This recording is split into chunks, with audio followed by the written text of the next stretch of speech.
አንድ ሺህ 456 ቀናት በመቀሌ ከርቸሌ።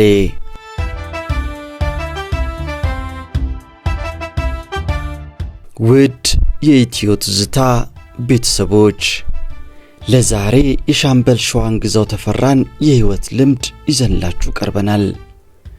ሻምበል ሸዋንግዛው ተፈራ በዘመነ ደርግ በፖሊስነት ያገለገሉ ነበሩ።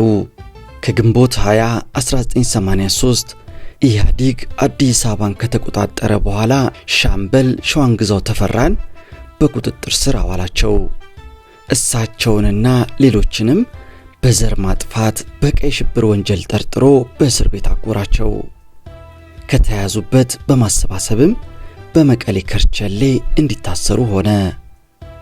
ሻምበል ሸዋንግዛው ተፈራ ይህንን ታሪካቸውን 1456 ቀናት በመቀሌ ከርቸሌ ሲሉ በመጽሐፋቸው አስፍረውታል። የመቀሌው ዘር ማጥፋት ችሎት ትዝብቶቼ ከጭራ ሜዳ ሞስኮ መቀሌ ከ1947 እስከ 1994 ዓ.ም በአይን የታዩ ካዩት የተነገሩ በሚል በመጽሐፋቸው አስፍረውታል። እኛ ለዛሬ ከመጽሐፋቸው የመረጥነውን ታሪክ እናቀርብላችኋለን። አስገራሚ የህይወት ልምድ ያላቸው እጅግ የከበዱ ሰው ናቸው። ሻምበል ሸዋንግዛው ተፈራ እኛ መርጠን ካቀረብንላችሁ ታሪክ ውጪ ያሉትን ታሪኮች መጽሐፋቸውን ገዝታችሁ እንድታነቡት እንመክራለን።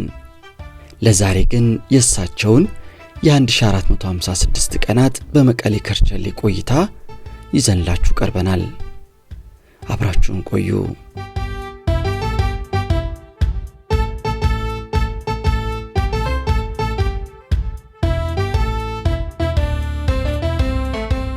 ህይወት በመቀሌ ከርቸሌ ከአንድ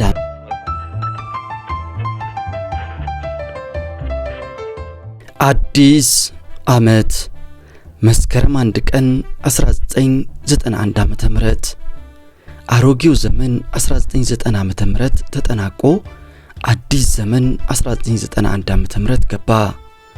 አዲሱ ዘመን ምን ይዞ እንደሚመጣ እርግጠኛ ባልሆንም ዘመን በመለወጡ ብቻ ተደስቻለሁ። ለመጀመሪያ ጊዜ አዲስ ዓመትን ከቤተሰብ ርቄ ዋልኩ። በቤታችን ችቦ አብርተን ተደስተን እንገባ ነበር። ከቤቱ እኔ በመጉደሌ ልጆቼ እንደወትሮ ችቦ አብርተው አበባዮሽ ብለው ሳይዘፍኑ ሹልክ ብለው ወደ ቤታቸው እንደሚገቡ ተሰምቶኛል። ቴሌቪዥን በክፍላችን ውስጥ ስለነበረ የአዲስ አበባን የዋዜማ በዓል አከባበር ተመልክቻለሁ። የወህኒ ቤቱ ምድር ግቢ በተለየ ሁኔታ ተጠርጎ ስለነበር ግቢው ወለል ብሏል። በበዓሉ ዋዜማ እስረኛ ሁሉ የግል ዝግጅት አድርጎ ዘመኑን ለመቀበል ተዘጋጅቷል። ሌሊቱ ሲነጋ ሁሉም ቡና አፍልቶ ይገባበዛል። ጠዋት በማለዳ አንድ ካህን መጥተው ቡራኬ ሰጥተውን ሄዱ። የአካባቢው ወንጌላዊት ቤተክርስቲያን ለእያንዳንዱ ክፍል 2 ድፎ ዳቦና ለእያንዳንዱ እስረኛ 1 ብርቱካን ልኮ ታደልን። በዕለቱ ወንጌላዊት ቤተክርስቲያን ታላቅ ነገርን አደረገ። የኦርቶዶክስ ቤተክርስቲያን በዕለቱ እንደ ተቋም ብቅ ብሎ አላየንም። ለምን? ሆዲፍቸው ለወትሮ ቅዳሜና እሁድ ከቤተሰብ ለአንድ እስረኛ 1 ጠርሙስ ጠላ ይፈቀድ ነበር። በዕለቱ ግን ምንም ጠላ እንዳይገባ ተከለከለ። በተጨማሪም እስረኛው ከቤተሰብ ጋር እንዳይገናኝ ከለከሉ። ለምን ይህን አይነት በደል እንደፈጸሙ አልገባኝም። እኔ ማንም ጠያቂ ስለሌለኝ ክልከላው ለውጥ የለውም። ዓመት በዓሉ የዋለው ዓርብ ዕለት ስለነበረ ብዙ መስተንግዶ አይጠበቅም። በማግስቱ ቅዳሜ ከቤተሰብ ጋር ግንኙነት ሲጠበቅ አሁንም ተከለከለ። ይህን ጊዜ እስረኛው በጣም አዘነ። ቤተሰብ ዘመዶቻቸውን ልጆችም ወላጆቻቸውን ለማየትም ጓግተው መጥተው ሳይሳካላቸው ተሳቀው ያመጡትን መስተንግዶ ለተላላኪዎች አስረክበው ከወህኒ ቤቱ በራፍ ተመልሷል። የእስር ቤት ባልደረባዬ የሻምበል ዮሴፍ ጥላሁን የሚስቱ እናት ወይዘሮ አወጣሽ አንድ ባልዲ ሙሉ የዶሮ ወጥ ከነጭ ጤፍ እንጀራው ጋር ልከውልን ዓመት በዓሉን በደስታ አሳልፍን። የሰፈር ዶሮ የተረፈ አይመስልም። አሁን በሕይወት የሉም። ነፍሳቸውን በገነት ያኖርልን።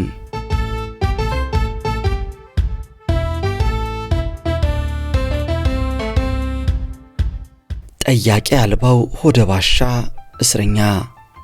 ቅዳሜና እሁድ የቤተሰብ ግንኙነት ቀናት በመሆናቸው ጠያቂ ያላቸው እስረኞች ሲተራመሱና ሲጫጫሁ፣ ጠያቂ የሌላቸው ደግሞ በሁኔታው ይታወካሉ። እኔም አንዱ ነበርኩ። በጥየቃ ቀናት ጠያቂ የሌላቸው እስረኞች መገለጫቸው ለብቻ ቁጭ ብሎ መተከዝ፣ ጥቅልል ብሎ መተኛት፣ ለብቻ ሆኖ መዞር፣ እግር እንደመጣ መሄድና አልፎ አልፎ ማልቀስ ነበር። በአንድ እስረኛ መኮንን ላይ የተመለከቱት ግን የሚረሳ አይደለም። ከመኮንኑ ጋር የምንተኛው ጎን ለጎን ነበር። ዕለቱ አዲስ ዓመት ሲሆን እስረኛ ሁሉ ቤተሰብን ለማግኘት እየተጠራ ተሰልፎ ይወጣል። እኚህ መኮንን ያለውን ግርግርና እስረኛ ሁሉ ከጥየቃ መልስ ተሸክመው የሚገቡትን ምግብና ሌሎች ቁሳቁሶች እያዩ አይናቸው ይንከራተታል። እሳቸውን የራባቸው የዘመድ አይን እንጂ የኢኮኖሚ አልነበረም። ስሜታቸው ስለተነካ ይመስለኛል ብሶታቸውን የሚረሱበት ሁነኛ ለማግኘት እኔን ጠሩኝ። ቀርቤ ምን እንደሚፈልጉ ስጠይቃቸው ቴሌቪዥን ክፈትልኝ አሉኝ። በጠየቁበት ሰዓት የቴሌቪዥን ጣቢያ ዝግ ነው። ህሊናቸው ስለተሰረቀ ማገናዘብ አልቻሉም። ቴሌቪዥን ከፍቼ ባዶ ስክሪን አሳየኋቸው። ቴሌቪዥን ክፈትልኝ ያሉት ብቸኝነት ተሰምቷቸው አጋር ፍለጋ ይመስለኛል። በስነ ልቦና ጠበብት ይህ አይነት ባህሪ ምን እንደሚባል አላውቅም። ይህ ሁሉም የሆነው የብቸኝነት ስሜት ከቤተሰብ በመራቅ ጠያቂ ማጣትና ከጭንቀት የተነሳ ነበር። በእኔ በኩል ገና ከአዲስ አበባ ወደ ትግራይ ሲሄድ ምንም ጠያቂ እንደማይኖረኝ አምኜና ተዘጋጅቼ ስለነበር በዚህ በኩል የጎላ የስነ ልቦና ጉዳት አልደረሰብኝም።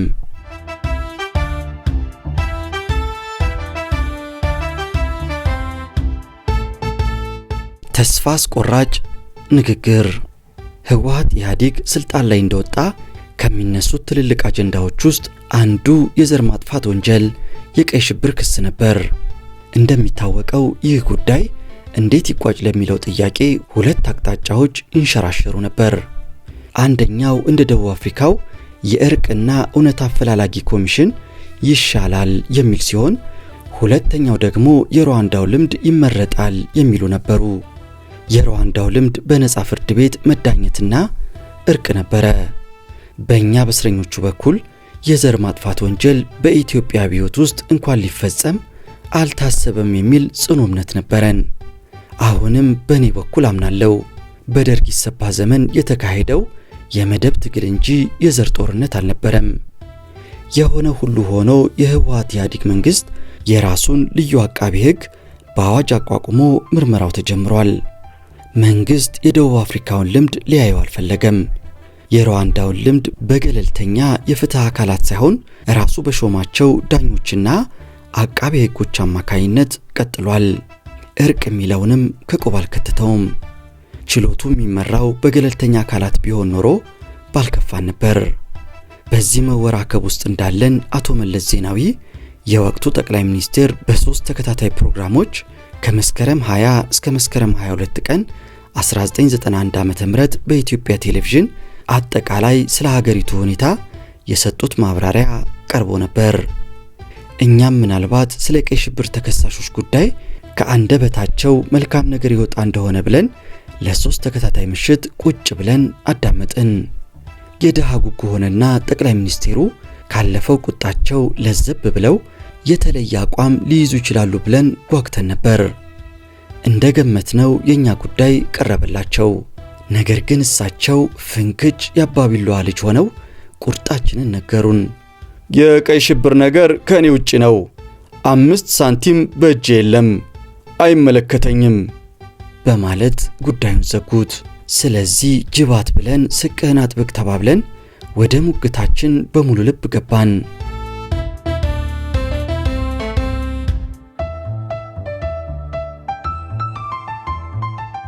እስረኛውን ማመሰቃቀል።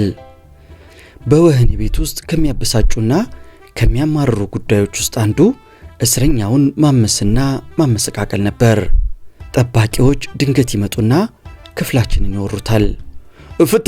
ፍተሻ፣ ሁሉም ከክፍሉ ይውጣ ይባላል። እንወጣና እንኮለኮላለን። በክፍላችን ገብተው ፍራሽ፣ ቦርሳ፣ ግድግዳ፣ ልብስ ሳይቀር ይፈትሻሉ። ምንም አይገኝም። ሽንኩርትና ስጋ ወይም ጎመን የምንከትፍበት ከቆርቆሮ ወይም ቦንዳ የተሰራ ቢላዋ መሳይ ነገር ካገኙ ይወስዱታል። በአጋጣሚ ገመድ፣ ትላልቅ ሚስማር ከተገኘ ይወሰዳል። ምግብ እንደምንሰራና ስጋ እንደሚገባ ያውቃሉ። ግቢው ውስጥ ቆርቆሮ ነገር ካገኘን የስጋ መቁረጫ እንሰራለን። ያችኑ ይወስዷታል። በአንድ ወቅት ሽንኩርት ምልጥበትን ቆርቆሮ ስለወሰዱብኝ ሽንኩርት በምላጭ ከትፌያለሁ። ይህንን ያየ አንድ የጥበቃ አባል ማዘኑን ተመልክቻለሁ። አንዳንዱም እንደ አቅሙ ገቢ ማስገኛ ሥራ ይሰራል። ይህንንም ያስጥሉታል። በዚህ ግቢ ገንዘብ ለቤተሰብ እየላከ ልጆቹን የሚረዳው ትንሽ አልነበረም። የወህኒ ቤቱ አስተዳደር ፈቅዶ የሚደረግ ስለሆነ ያውቁታል። የጭካኔ ጉዳይ ካልሆነ በስተቀር ከቦታው ቦታ ማፈናቀሉ ለእስረኛው የሚያስገኘው ነገር አልነበረም።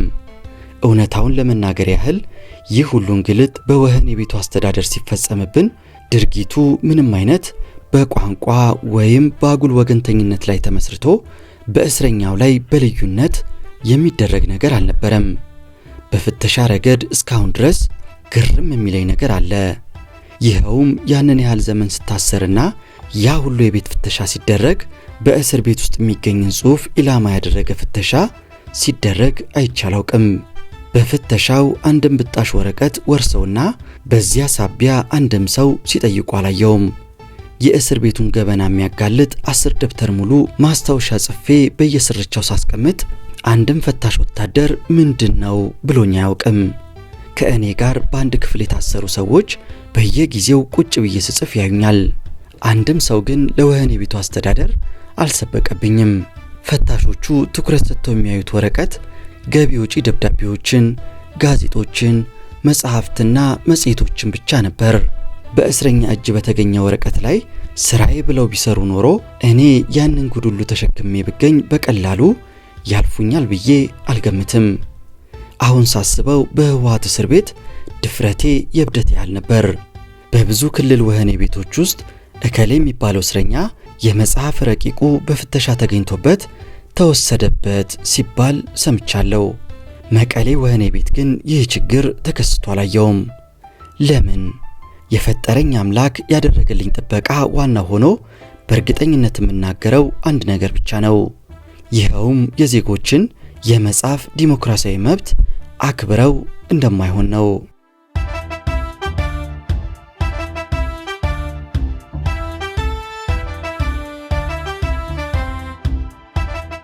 እስረኛን የማጓጓዣ ችግር። ጥቅምት 17 ቀን 1991 ዓመተ ምህረት የላኩልን መኪና ይህ የጭነት መኪና ነው።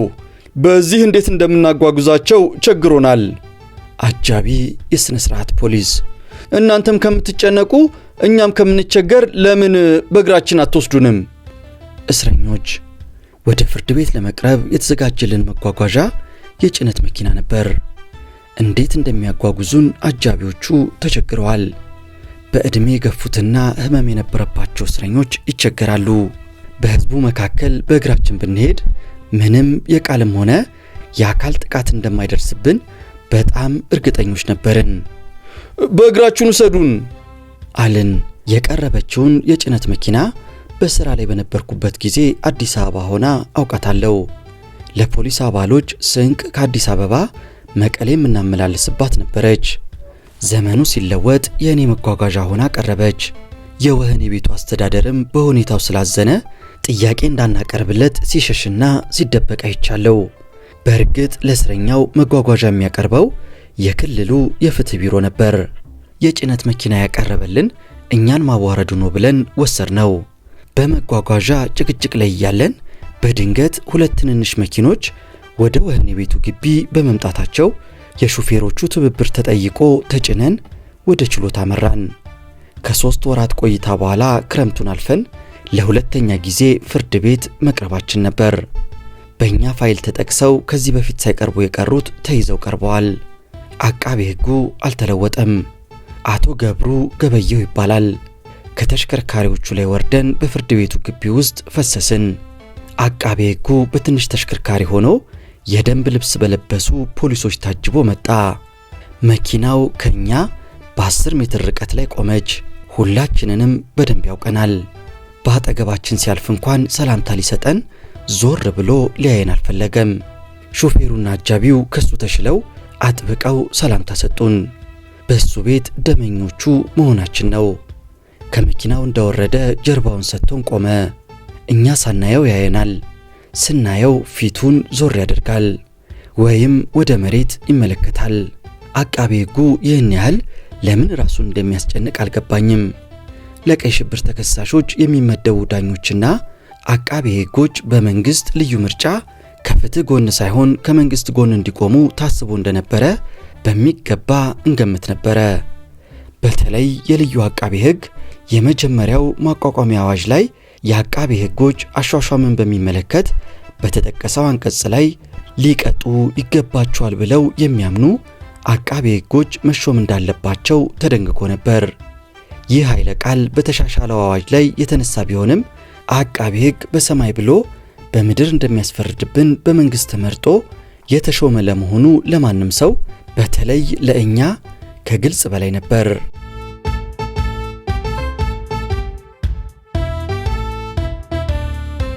የኢትዮ ኤርትራ የጋለ ጦርነትና ጥንቃቄዎች በወህኒ ቤቱና አካባቢው። ሁለቱ ተፋላሚ ወገኖች የመጨረሻውን ውጊያ ለማድረግ ዝግጅቶቻቸውን ጨርሰዋል። የሚጠበቀው የኢትዮጵያ መንግስት የአጠቃላይ ማጥቃት እርምጃ ሲሆን በኤርትራ በኩል በወረራ የያዘውን መሬት ላለመልቀቅ መፋለም ነበር። ውጊያው በግንባር ብቻ ሳይሆን ለከተሞችም ይተርፋሉ ተብሎ በመፈራቱ የከተማው ሕዝብ ራሱን ከአደጋ ለመከላከል እንዲችል በመንግስት የተወሰዱ እርምጃዎች እንዳሉ ሰምተናል። ተማሪዎች ፈተናቸውን ቀድመው አጠናቀዋል። በየመስሪያ ቤቱ ይውለበለቡ የነበሩ ብሔራዊ ባንዲራዎች ወርደዋል። ሕዝቡ በየመኖሪያ ቤቱ አጠገብ ከአየር ጥቃት መከላከያ ምሽግ አዘጋጅቷል። የአደጋ ማሳወቂያ ድምጾች ለከተማ ነዋሪዎች ተገልጾ ልምምዱ ሲደረግ ወህኒ ቤት ሆነን ይሰማናል። የእስረኛውን ደህንነት ለመጠበቅ የተሰጠን ምንም መመሪያ ባለመኖሩ ወደፊት የተዘጋጀውን ባናውቅም ለጊዜው ተጨንቀናል፣ ተጠበናል። የታሰርነው በክልሉ ርዕሰ ከተማ በመሆኑ ለከተማው የተዘጋጀ የጠላት ድግስ እኛንም እንደማይስተን ይታወቃል። ቤተሰቦቻችን ስለ ጦርነቱ በቂ መረጃ ስለሌላቸው ስለኛ ደህንነት በከፍተኛ ደረጃ መጨነቃቸው አይቀርም።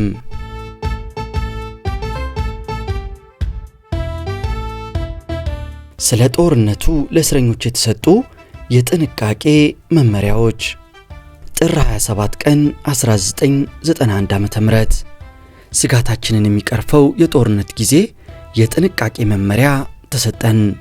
መመሪያው የተላከልን ከወህኒ ቤቱ አስተዳደር የጸጥታ ክፍል ሲሆን መመሪያዎቹ የሚከተሉት ነበሩ።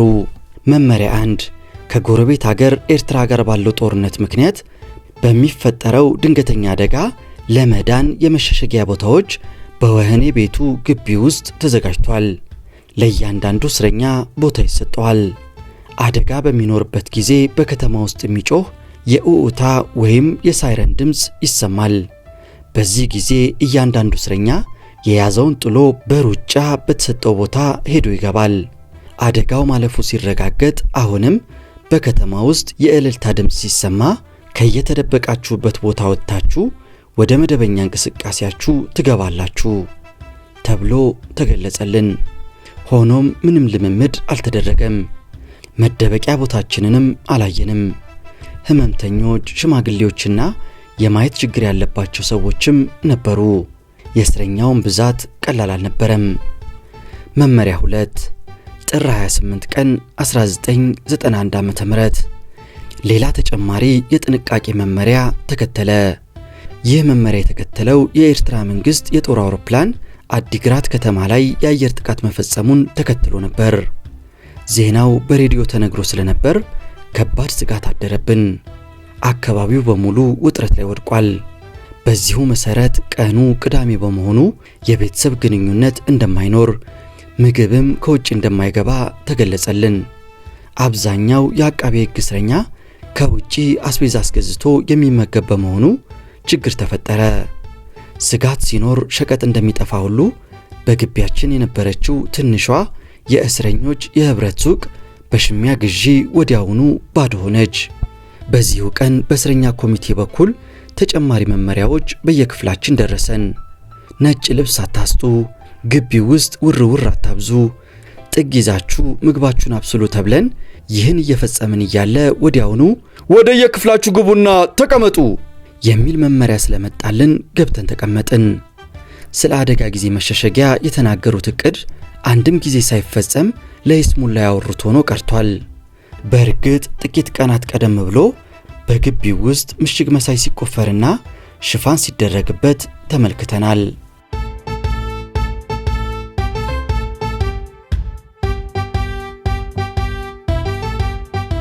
ለሰራዊቱ የደም ልገሳ ጥያቄ ጥር 28 ቀን 1991 ዓ.ም ጥብቁ የጥንቃቄ መመሪያ ሁሉ ወደ ጎን ተተወና በዕለቱ ሁሉም እስረኛ አውላላ ሜዳ ላይ ለስብሰባ ተጠራ። ስለ ጸጥታ ጉዳይ ሶስተኛ መመሪያ ሊሰጠን ነው ብለን ስንጠብቅ አጀንዳው ሌላ ሆኖ ተገኘ። ከወህኒ ቤቱ አስተዳደር በኩል የስብሰባ መክፈቻ ንግግር ተደረገ። የሀገር ጉዳይ ነው፣ ከሁሉም የበለጠ ቅድሚያ እንስጥ። ሉዓላዊነታችን ስለተደፈረ ለማስከበር ነው። ሰራዊቱ እየተዋደቀ ነው። ደም ለግሱ። ልገሳው በፈቃደኝነት ነው። የወህኒ ቤቱ ተወካይ። መድረኩ ለውይይት ክፍት ሆኖ እስረኛው የልቡን የመናገሪያ ሰዓት በማግኘቱ የተሰጡት አስተያየቶች ሁሉ ልብ የሚነኩ ነበሩ። እዚህ ፍርዳችንን የጨረስን አለን። ለምን ሄደን አንዋጋም? ደም ለመስጠት ፈቃደኞች ነን። እኔ ደም ለመስጠት ፈቃደኛ ነኝ። ግን የምበላውን ታውቃላችሁ። በምን እንተካዋለን? ምግብ ቢኖር ምንም አልነበረም። አብዛኞቻችን በስራት ያለቀንና ሰውነታችን የደከመ ነው። የልዩ አቃቤ ሕግ እስረኞች አስተያየቶች ትንሽ ከረር ያሉና የወቀሳ ስሜት የተላበሱ ይመስሉ ነበር። እንኳን ስለ ኢትዮጵያ አንድነት ለመናገር አበቃችሁ። እኛና እናንተን ያጣላንና እስከ ዛሬ በእስራት የምንማቀቅበት ጉዳይ የኢትዮጵያ አንድነት ጥያቄ ነው። እኛን በጠላትነት ልትፈርጁን የቻላችሁት በኢትዮጵያ ጉዳይ ነው። ምንም እንኳን ትልቁን መሬት ብታስወስዱም አሁን ለሚደረገው የሉዓላዊነት ማስከበር ትግል ደማችንን እንሰጣለን። ደማችንን ወስዳችሁ ለሰራዊቱ አድርሱልን። ዛሬ እኛን ምግብ ከውጭ እንዳይገባልን ከለከላችሁ። ከዘመድ ጋር እንዳንገናኝ ዘግታችኋል። ፈጣሪ አይወደውም። የልዩ አቃቤ ሕግ እስረኛ። የዶሮ ምታክል ደም የለኝም። ምን በልቼ ነው ደም የምሰጠው? ሽማግሌ እስረኞች። እስረኛው ጥያቄውን በሁለት አዎንታዊ መንገድ ተመልክቶታል። አንደኛው ወገን ደም የሚሰጠው ለማንም ሳይሆን ግንባር ላይ ለሚዋደቀው ሰራዊት ነው ይላል። ሁለተኛው ወገን በሰብአዊነት የወገንን ሕይወት ማዳን ትልቁም ነገር መሆኑን ተገንዝቧል። በዚሁ መሰረት በአጠቃላይ ወደ 200 የሚጠጋ እስረኛ ደም ለመስጠት ፈቃደኛ ሆኖ ተመዘገበ። እኔም 68ኛ ሆኜ ተመዘገብኩ። የደም ልገሳው ቀጥሎ እኔ ግን ተለክቼ ደም ለመስጠት ብቁ ባለመሆኔ ሳልሰጥ ተመልሻለሁ። ማታ መሽቶ ክፍላችን ከገባን በኋላ አንድ አድርባይ የክፍል አለቃ አሳዛኝ ነገር ፈጸመ። ማንም ሳያዘው የወህኒ ቤቱ አስተዳደር ያዘዋል ብዬ አልገምትም። ደም ያልሰጣችሁ ስማችሁን ስጡ ብሎ ምዝገባ ጀመረ። እስረኛው ተሸማቀቀ። ምርጫ አልነበረምና ምክንያታችንን እየገለጽን ስማችንን ሰጠን። ደም አለመስጠት ውጊያው እንዳለመደገፍ ተደርጎ እንዳይወሰድ ስጋት ነበረ። ሆኖም ደም ባለገሱ እስረኞች ላይ የታየ ምንም አይነት ቅንጣት የተጽዕኖ ምልክት አልነበረም።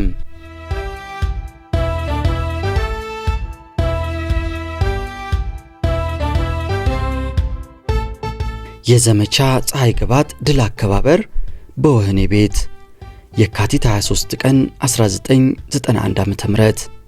ዘመቻ ፀሐይ ግባት የመልሶ ማጥቃት ዘመቻ የኤርትራ ሰራዊት ተጠራርጎ ከባድሜ መውጣቱ በመንግስት ከተገለጸ በኋላ ድሉን ለማክበር በወህኒ ቤቱ አስተዳደር አጠቃላይ ስብሰባ ተጠራ። የስብሰባው አጀንዳዎች አንደኛ የተባበሩት መንግስታት የጸጥታው ምክር ቤትን ውሳኔ ለማውገዝ፣ ሁለተኛ ለመከላከያ ሰራዊቱ የቁሳቁስ ድጋፍ ማድረግ ነበር። መቼም እስረኛ አጀንዳ የመቀነስ ወይም የመጨመር መብት የለውም። በዚሁ መሰረት ውይይት ተደርጎ ስለ ድሉ የተለያዩ ስነ ጽሑፎች ቀርበው በንባብ ተሰሙ። የእስረኛው አቋም መግለጫ ተነበበ። መጨረሻ ላይ ወቅቱ የሁዳዴ ጾም ስለነበረ የእስረኛው የስጋ ሂሳብ ብር 3000፣ ከእስረኛው ህብረት ሱቅ 2000 ብር፣ ከእስረኛው የግል ኪስ 1700 ብር፣ በጠቅላላው 6700 ብር በአጭር ሰዓት ውስጥ ተዋጣ። በእውነት እስረኛው ቁጭት ነበረበት። አስቂኙ ነገር ከርቸሌ ውስጥ የተዘጋበት እስረኛ የተባበሩት መንግስታት የጸጥታው ምክር ቤትን ውሳኔ ለማውገዝ አጀንዳ ተቀርጾለት እንዲያወግዝ እቅድ ያጣው አካል ነበር። ከነመፈጠርህ የማያውቅህ ግዙፍ አካልን አውግዝ ስትባል ለአንተ ምጸት ነው።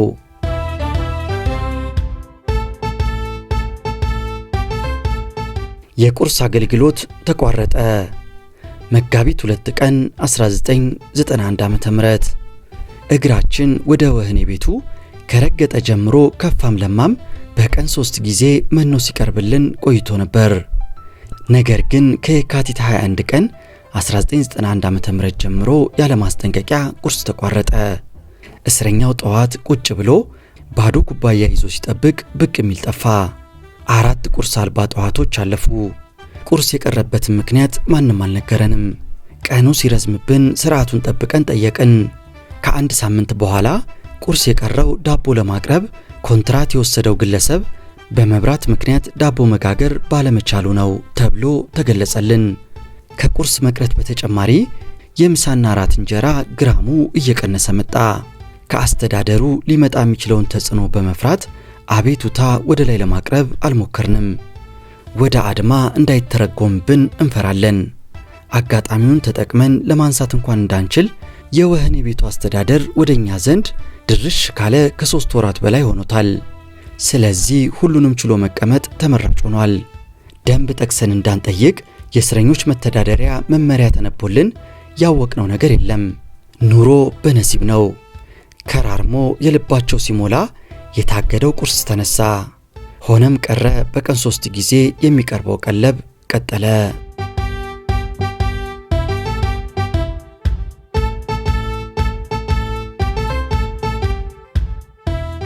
የአንበሳው 3ኛ ክፍለ ጦር አዛዥና ረዳት መኮንኖቹ በወህኒ ቤት ግንቦት 9 ቀን 1991 ዓ.ም።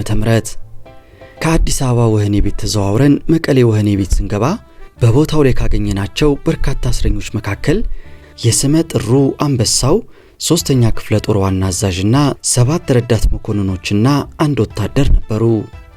እነዚህ 9 ዝነኛና ፕሮፌሽናል የጦር መኮንኖች 3ኛ ክፍለ ጦር በ1983 ዓ.ም ሰሜን ሸዋ ላይ ሲበተን በህወሓት እጅ ወድቀው ያለ ፍርድ ከታሰሩ 9 ዓመታትን አጠናቀው ነበር። በወህኒ ቤት ውስጥ ስናገኛቸው ሰውነታቸው ደቋል፣ ተንገላተዋል። የሞራላቸው ጥንካሬ ግን የሚያስገርም ነበር።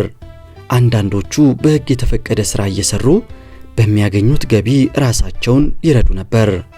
ስማቸውም አንደኛ ኮሎኔል ሰረቀ ብርሃን የ3ኛ ክፍለ ጦር ዋና አዛዥ፣ ሁለተኛ ኮሎኔል ደስታ ወልደ ገብርኤል የ3ኛ ክፍለ ጦር ስታፍ፣ 3ኛ ሻለቃ አሰፋ አንበርብር የ3ኛ ክፍለ ጦር ስታፍ፣ 4ኛ ሻለቃ ካሳሁን ያደቴ የ3ኛ ክፍለ ጦር ስታፍ፣ 5ኛ ሻለቃ ታመነ ትርፌ የ3ኛ ክፍለ ጦር ስታፍ፣ 6ኛ ሻለቃ ታሪኩ በቀለ የ3ኛ ክፍለ ጦር ስታፍ፣ 7ኛ ሻለቃ ታመነ ኃይሉ የ3ኛ ክፍለ ጦር ስታፍ፣ 8ኛ ሻለቃ ሽፈራው የ3ኛ ክፍለ ጦር ስታፍ፣ 9ኛ ወታደር አራጌ ብሩ የ3ኛ ክፍለ ጦር ስታፍ ነበሩ። አንድ ጠዋት ከመኝታችን ስንነሳ ኮሎኔል ሰረቀ ብርሃን ወደ ደሴ ወህኒ ቤት ተወሰዱ የሚል ወሬ ተናፈሰ። ይህ መኮንኑ በምርኮኝነት በነበሩበት ጊዜ ለህወሓት ወታደሮቻቸውን በረሃ ውስጥ በማሰልጠን በኩል ብዙ እንደረዷቸው ሰምተናል። ምርጥ የሐረር አካዳሚ ምሩቅ ነበሩ። የኋላ ኋላ ኮሎኔል ሰረቀ ብርሃን ደሴ ወህኒ ቤት ውስጥ ሕይወቱ አለፈ የሚል ተባራሪ ወሬ ሰምተናል። የሆነ ሆኖ እኔ እስከተፈታው ሰኔ 17 ቀን 1994 ዓ.ም ድረስ በሕይወት አለመኖሩን ሰምቻለሁ። በምን ምክንያት እንደሞተ አላውቅም። በአንድ ዕለት 1993 ዓ.ም መጀመሪያ ይመስለኛል ወደ 9 ሰዓት ገደማ 9ኙ የ3ኛ ክፍለ ጦር መኮንኖችና ሌሎች 2 ሲቪሎች ወደ ወህኒ ቤቱ አስተዳደር ቢሮ ተጠሩ። ለምን እንደሆነ ማንም አያውቅም። ቢሮ ደርሰው ሲመለሱ አብዛኞቻቸው ያለቅሳሉ፣ አንዳንዶቹ ይንቀጠቀጣሉ። መፈታታቸውን ሲነግሩንና ሲሰሙን እየተርበተበቱ ነበር። ያሳለፉትን ስቃይ ያውቃሉ። ለኛም ነግረውናል። መናገር አቅቷቸው የፍቺው ትዕዛዝ የመጣው ከአዲስ አበባ ልዩ አቃቤ ሕግ ጽሕፈት ቤት መሆኑን አስረዱን። ስለነሱ በጣም ተደሰትን። ፍቺው ለእያንዳንዳቸው የብር 1000 ብር ዋስትና ተጠይቀው ስለነበረ መክፈል ባለመቻላቸው በመጨረሻ ላይ በራሳቸው ዋስትና ተለቀዋል። የረጅም ጊዜ እስረኞች መሆናቸው እየታወቀና ከዘመድ ርቀው በኢኮኖሚ የደቀቁ መሆናቸው ግልጽ ሆኖ ሳለ የገንዘብ ዋስ አቅርቦ መባላቸው ያውም በወህኒ ቤት ውስጥ የሚገርም ነበር። ሲለቀቁ ምን የሚል የምስክር ወረቀት እንደተሰጣቸው አላውቅም። መኮንኖቹ ትዳር ነበራቸው፣ ልጆች አሏቸው። ቤተሰባቸው በምን ሁኔታ ላይ እንዳለ በተጨባጭ የሚያውቁት ነገር አልነበረም። ወደ ቤት ሲመለሱ ምን እንደሚጠብቃቸው እርግጠኞች አልነበሩም። ሆኖም ከጭንቀት ተገላገሉ። በባህሪያቸውና በሀገር ታማኝነታቸው የተከበሩ ስለነበረ እስረኛው በአቅም መስተንግዶ አድርጎና ገንዘብ አዋጥቶ ሸኝቷቸዋል። የስንብት እጆቻቸውን እያወዛወዙ ከ10 ዓመት ያለ ፍርድ እስራት በኋላ የእስር ቤቱን ግቢ በር ደፍ አልፈው ከዓይናችን ተሰወሩ። መቀሌ ወህኒ ቤት እያለው ስለ እነዚህ መኮንኖች ጀግንነትና ዲሲፕሊን አንድ ታሪክ ሰምቼ ነበር። እነሆ ታሪኩ። ሰሜን ሸዋ መርሃ ቤቴ ላይ ከኢህአዴግ ጋር በተደረገው የመጨረሻ የሞት ሽረት ውጊያ ሲማረኩ ከመካከላቸው አለቃቸው የክፍለ ጦሩ አዛዥ ኮሎኔል ሰረቀ ብርሃን ማን እንደሆነ እንዲያጋልጡ በማራኪዎቻቸው ይጠየቃሉ። እነሱ ግን ቄሱም ዝም መጽሐፉም ዝም ነበር። የጠነከረ ምርመራ ቢደረግባቸውም እነሱ ግን ፍንክች ያባቢሏ ልጅ ሆኑ። አዛዣቸው ኮሎኔል ሰረቀ ግን በመካከላቸው ነበረ። 3ኛ ክፍለ ጦር ውስጥ ከብረት የጠነከረ ዲሲፕሊን እንደነበረ በታሪክ ይታወቃል። የሀገሪቱ ፕሬዝዳንት መንግስቱ ኃይለማርያም የወጡበት ክፍለ ጦር ስለነበረ የክብር ጉዳይ አለ። የምርመራው ክብደት እየበዛ ሲሄድ ዋና አዛዣቸው የረዳት መኮንኖቹን ስቃይ ከዚህ በላይ መሸከም አልፈለገም። ስለዚህ ኮሎኔል ሰረቀ ብርሃን ማለት እኔ ነኝ ብሎ ራሱን አጋልጦ መኮንኖቹ ከእንግልት ተገላግለዋል። ህወሓት ኢህአዴግ ድራሹን አጥፍቶ የበተነው የዚህ አይነት ዲሲፕሊንና ስነ ምግባር ባለቤት የነበረውን የጦር ኃይል ነበር።